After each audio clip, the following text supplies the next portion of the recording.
जय जगन्नाथ नमस्कार। आसंतु नजर पकेबा आज मयूरभंज जिलार टॉप न्यूज अपडेट कौन सब रही किंतु ता पूर्व आपण मानक गोटे अनुरोध भिडियोटी को शेष पर्यंत देखि आपणकर सुचिंतित मतामत दिंतु एवं भिडियोटी को लाइक करंतु। आज प्रथम खबर रजाबसा निकट में ऑटो को धक्का देला ट्रक 4 जन आहत। मयूरभंज जिलार विषयी थाना अधीन रजाबसा निकट में दिवा 4 घटिका समय एक यात्रीवाही ऑटो को एक ट्रक धक्का देइथिला फल ऑटोरे थिबा यात्री मानक मध्यरु 4 जन यात्री आहत होइथिबार सूचना मिलछि। आहत यात्री को विषय डाक्तरखाना रे भर्ती करा जायछि। खबर पाई पुलिस घटनास्थल में पहुंची अधिक तदंत जारी रखछि।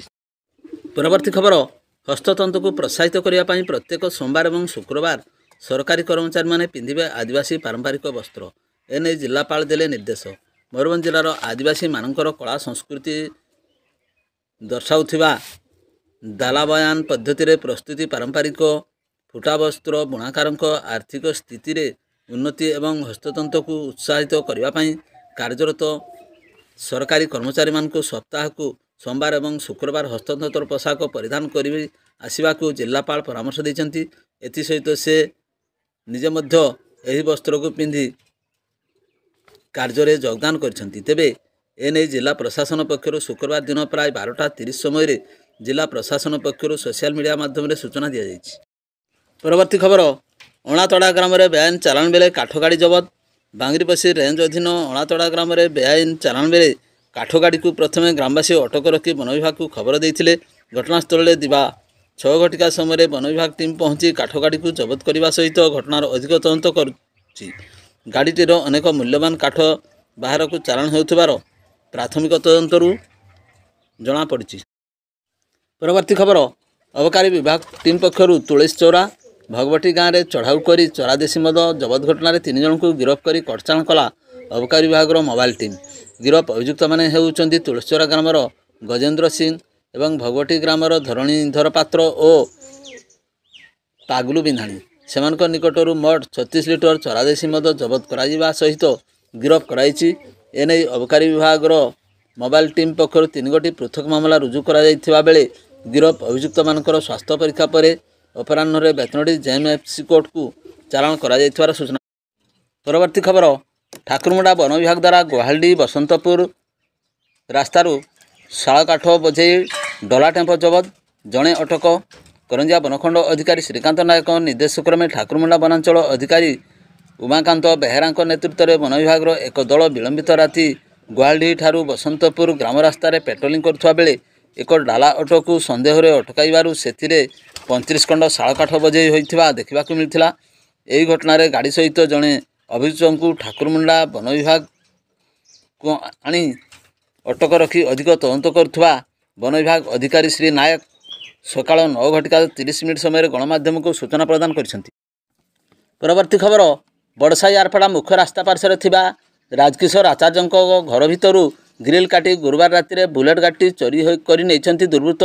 घरे लगी सीसीटीवी रु जनापड़ी 2 जन लोक पाचेरी डेई घर को प्रवेश कर खूब सहजरे बुलेट्र चाबी भांगी गाड़ी को स्टार्ट कर अनाशय चली जाइछन्ति। एने थाना रे मामला दायर करा जायथिबा बेले पुलिस तदंत जारी रखिछि। 1 वर्ष तले एक गहना दोकानी ठारू 25 लाख टंकार ऊर्ध्व गहना संध्या समय लुट होइथिबा बेले आज पर्यंत अभियुक्त को धरा पड़ नथिबा बेले बड़साई थाना अंचल बहुत चोरी डकायती होउछि। एपरि भितरे 2 जन थाना अधिकारी बदली हो साराणी। पुलिस निजकू 1 वर्ष दिन राति लगाई देछि बोली बुद्धिजीवी महल रे चर्चा होउछि। बड़साई थाना रे नूतन भावे योगदान करिथिबा अधिकारी एसबु प्रति दृष्टि देई अभियुक्त को धरिया पई जनसाधारण रे निवेदन करा जायछि। परवर्ती खबर बांगरीपसी थाना अंतर्गत धवणीशल पंचायत अधीन रणाशल ग्राम में पानी रे बुड़ी जड़े नाबालकर अकाल वियोग घटी मृतक जनक होउचंती उक्त ग्रामर दारा सिंह पुओ राजू सिंह बयस 17 वर्ष। से निकटस्थ नदी को गाधेइबाकू जाइथिबा बेले पानी रे बुड़ी जाइथिले। खबर पाई बांगरीपसी पुलिस घटनास्थल में पहुंची मृतदेह उद्धार पर शव व्यवच्छेद पर बारिपदा पठाई। एने बांगरीपसी थाना 3/2025 रे एक अपमृत्यु मामला रुजु करा जाई अधिक तदंत जारी रखिछि पुलिस। परवर्ती खबर करंजिया अबकारी निरीक्षक संजय कुमार कांडी नेतृत्व में 3टी स्थान में चढ़ाऊ करा 4 जन को गिरफ्त करने सह 68 लिटर महुली मद जबत करने जनापड़ी। କରଞ୍ଜିଆ ବ୍ଲକ ଦରି ଗ୍ରାମରେ ଚଢ଼ାଉ କରି ଶାନ୍ତିଲତା ମହାକୁଡ଼ଙ୍କୁ ଗିରଫ କରିବା ସହ ତାଙ୍କ ନିକଟରୁ 16 ଲିଟର ଗିଦିବା ସ୍ପ୍ରେ ଚଢ଼ାଉ କରି ଦିଲ୍ଲୀପ କାଳନ୍ଦୀ ଏବଂ ଦର୍ଶନାରାଣୀ ହେମ୍ବ୍ରମଙ୍କ ନିକଟରୁ 15 ଲିଟର ଏବଂ 12 ଲିଟର ଏବଂ କରଞ୍ଜିଆ NSC ପ୍ରଜାବନ୍ତ ସାହିରେ ଚଢ଼ାଉ କରି ତ୍ରିଲୋଚନ ପାତ୍ରଙ୍କୁ ଗିରଫ କରିବା ସହ ତାଙ୍କ ନିକଟରୁ 25 ଲିଟର ମହୁଲି ମଦ ଜବତ କରାଯାଇଛି। ଅପରାହ୍ନରେ ଅଭିଯୁକ୍ତଙ୍କୁ କଟଚାଲାଣ କରାଯାଇଛି। ଚଢ଼ାଉରେ ଅବକାରୀ YC ରଶ୍ମିରଞ୍ଜନ ନାୟକ, ସହକାରୀ ଉପଆରକ୍ଷୀ ନିରୀକ୍ଷକ ଫୁଲମଣି ନାୟକ, କନେଷ୍ଟବଳ ପିଥନାଥ ମୁର୍ମୁ, ଅଂଶୁମାନ ପରିଡ଼ା, ଆଲୋକ ସୁତାର ପ୍ରମୁଖ ସାମିଲ ଥିଲେ।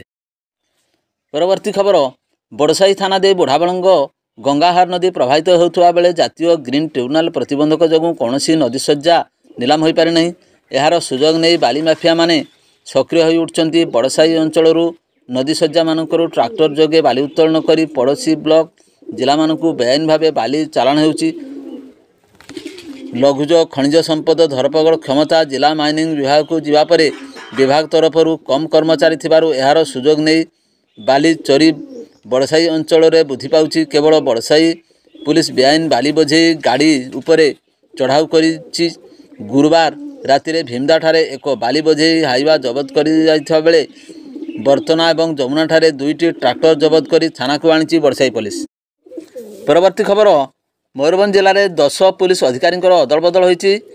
ଜିଲ୍ଲା ପୁଲିସ ସଦର ମହକୁମା କାର୍ଯ୍ୟାଳୟରୁ 4 ଜଣ ଇନ୍ସପେକ୍ଟରଙ୍କ ମଧ୍ୟରୁ ଅଜୟ କୁମାର ଜେନାଙ୍କୁ ଭଞ୍ଜପୁର ଥାନା IIC, ଜ୍ୟୋତିପ୍ରକାଶ ସ୍ୱାଇଁଙ୍କୁ ରାଇରଙ୍ଗପୁର ଟାଉନ ଥାନା IIC, ଶରତ ଚନ୍ଦ୍ର ଦାସଙ୍କୁ ବିଶୋଇ ଥାନା IIC ଏବଂ ପଞ୍ଚାନନ ମହାନ୍ତିଙ୍କୁ ଖୁଣ୍ଟା ଥାନା IIC ଭାବେ ବଦଳି କରାଯାଇଛି। ଏତଦ୍ବ୍ୟତୀତ 5ଟି ଥାନାର IICଙ୍କ ମଧ୍ୟରୁ ଭଞ୍ଜପୁର ଥାନାର କରୁଣାକର ରାୟତଙ୍କୁ ବାରିପଦା ଟାଉନ ଥାନା, ବାରିପଦା ଟାଉନ ଥାନାର ସୁମିତ କୁମାର ସୋରେନଙ୍କୁ ମରଡ଼ା ଥାନା, ସୁଳିଆପଦା ଥାନାର ଆଦିତ୍ୟ ପ୍ରସାଦ ଜେନାଙ୍କୁ ବାରିପଦା ସଦର ଥାନା, ବାରିପଦା ସଦର ଥାନାର ମଧୁସ୍ମିତା ମହାନ୍ତିଙ୍କୁ କୁଳିଅଳା ଥାନା ଏବଂ ବାରିପଦା ସାଇବର ଥାନାର ପ୍ରଭୁ କଲ୍ୟାଣ ଆଚାର୍ଯ୍ୟଙ୍କୁ ଝାରପୋଖରିଆ ଥାନାକୁ ବଦଳି କରାଯାଇଛି। ମରଡ଼ା ଥାନା OIC ସତ୍ୟନାରାୟଣ ବଳଙ୍କୁ ସୁଳିଆପଦା ଥାନାର IIC ଭାବେ ବଦଳି କରାଯାଇଛି। ପରବର୍ତ୍ତୀ ଖବର, ମୟୂରଭଞ୍ଜ ଜିଲ୍ଲା ସୁଳିଆପଦା ଥାନା ଅଞ୍ଚଳରେ ସନ୍ଧ୍ୟାରେ ଏକ ଲୋମହର୍ଷଣକାରୀ ଘଟଣା ଘଟିଛି। ପୁଅର କାଠଫାଳିଆ ମାଡ଼ରେ ମାଆର ମୃତ୍ୟୁ ହୋଇଥିବା ସୂଚନା ମିଳିଛି। ପୁଲିସ ଅଭିଯୁକ୍ତ ପୁଅକୁ ଥାନାରେ ଅଟକ ରଖି ଅଧିକ ତଦନ୍ତ ଜାରି ରଖିଛି। ସୁଳିଆପଦା ଥାନା IIC ଆଦିତ୍ୟ ପ୍ରସାଦ ଜେନାଙ୍କଠାରୁ ମିଳିଥିବା ସୂଚନା ଅନୁସାରେ ସନ୍ଧ୍ୟାରେ ପ୍ରାୟ 6 ଘଣ୍ଟା ସମୟରେ ସୁଳିଆପଦା ବ୍ଲକ ବାଘଡ଼ା ପଞ୍ଚାୟତର ଚିଆଁପଦା ଗ୍ରାମରେ କାହ୍ନୁ କିସ୍କୁ ବୟସ 30 ବର୍ଷ କୌଣସି କାରଣରୁ ଉତ୍କ୍ଷିପ୍ତ ହୋଇ ଘର ଅଗଣାରେ ପଡ଼ିଥିବା ଏକ ଶାଳ କାଠ ଫାଳିଆରେ ନିଜ ମା ଜବା କିସ୍କୁ ବୟସ 50 ବର୍ଷଙ୍କ ମୁଣ୍ଡକୁ ଜୋରରେ ପ୍ରହାର କରିଥିଲା। ଫଳରେ ଘଟଣାସ୍ଥଳରେ ଜବା କିସ୍କୁଙ୍କର ମୃତ୍ୟୁ ହୋଇଥିଲା। ଖବର ପାଇ ପୁଲିସ ଘଟଣାସ୍ଥଳରେ ପହଞ୍ଚି ଅଭିଯୁକ୍ତକୁ ଧରିବା ସହ ମୃତଦେହକୁ ରାତିରେ ଜଗି ରହିଛି। ସକାଳେ ଅନୁସନ୍ଧାନକାରୀ ଦଳ ପହଞ୍ଚି ଘଟଣାସ୍ଥଳରେ ପହଞ୍ଚିବା ପରେ ମୃତଦେହ ବ୍ୟବଚ୍ଛେଦ କରି ପରିବାରବର୍ଗଙ୍କୁ ହସ୍ତାନ୍ତରିତ କରାଯାଇଥିଲା। ଏଠାରେ ସୂଚନା ଥାଉ କି ପ୍ରାୟ 2 ବର୍ଷ ତଳେ କାହ୍ନୁ ନିଜ ବାପାଙ୍କୁ ହତ୍ୟା କରି ଜେଲ୍ ଯାଇଥିଲେ। ଜେଲରୁ 6 ମାସ ତଳେ ବାହାରିଥିବା କାହ୍ନୁ ଆଜି ପୁଣି ନିଜ ମାଆଙ୍କୁ ମଧ୍ୟ ହତ୍ୟା କରିଛି। ତାର ମାନସିକ ସ୍ଥିତି ଠିକ୍ ନଥିବା ପୋଲିସ କହିଛି। ସୁଳିଆପଦା ଥାନା AIC ତପସ୍ୱିନୀ ସ୍ୱାଇଁ ଘଟଣାର ଅଧିକ ତଦନ୍ତ ଜାରି ରଖିଛନ୍ତି। ପରବର୍ତ୍ତୀ ଖବର, ମୟୂରଭଞ୍ଜ ଜିଲ୍ଲା କପ୍ତିପଦା ବ୍ଲକ ଶରତ ଥାନା ପୁଲିସ ଜଣେ ବ୍ୟକ୍ତିଙ୍କୁ ବିନା ଦୋଷରେ ଥାନାକୁ ଆଣି ନିସ୍ତୁକ ମାଡ଼ ମାରିବା ଅଭିଯୋଗ ହୋଇଛି। ଏହି ଏକ ହତ୍ୟା ଘଟଣାରେ ତଦନ୍ତ ବେଳେ ଶରତ ଥାନା ପୁଲିସ ସନ୍ଦେହରେ ଜଣେ ଯୁବକଙ୍କୁ ପ୍ରଥମେ ଥାନାକୁ ଆଣିଥିଲେ। ପରେ ସେ ନିର୍ଦ୍ଦୋଷ ଜାଣିବା ପରେ ପ୍ରକୃତ ଅଭିଯୁକ୍ତଙ୍କୁ ଖୋଜି ଆଣିବାକୁ ତାଙ୍କୁ କହିଥିଲେ। ଅଭିଯୁକ୍ତଙ୍କୁ ଖୋଜି ନ ଆଣିବାରୁ ପୁଣି ଥାନାକୁ ଉଠାଇ ନେଇ ଯୁବକଙ୍କୁ ନିର୍ଘାତ ମାଡ଼ ମାରିଥିଲେ। ଫଳରେ ସେ ଗୁରୁତର ହୋଇ ଉଦୁଳା ଡାକ୍ତରଖାନାରେ ଭର୍ତ୍ତି ହୋଇଛନ୍ତି। ସମ୍ପୃକ୍ତ ଗୁରୁତର ଯୁବକଙ୍କର ନାମ ସୁଦାମ ସିଂ ବୋଲି ଜଣାପଡ଼ିଛି। ପ୍ରକାଶ ଯେ ଗତ ଫେବୃଆରୀ ମାସରେ ଶରତ ଥାନା କୁଟୁରିଆ ଗ୍ରାମର ଏକ ହତ୍ୟାକାଣ୍ଡ ହୋଇଥିଲା। ଉକ୍ତ ଘଟଣାରେ ସମ୍ପୃକ୍ତ ଥିବା ସନ୍ଦେହ କରି ଶରତ ପୁଲିସ ଫେବୃଆରୀ 10 ତାରିଖରେ ଢିପାସାହି ଗ୍ରାମର ସୁଦାମ ସିଂଙ୍କୁ ଉଠାଇ ନେଇ ଥାନାରେ ରଖିଥିଲେ ଏବଂ ପରେ ଛାଡ଼ି ଦେଇଥିଲେ।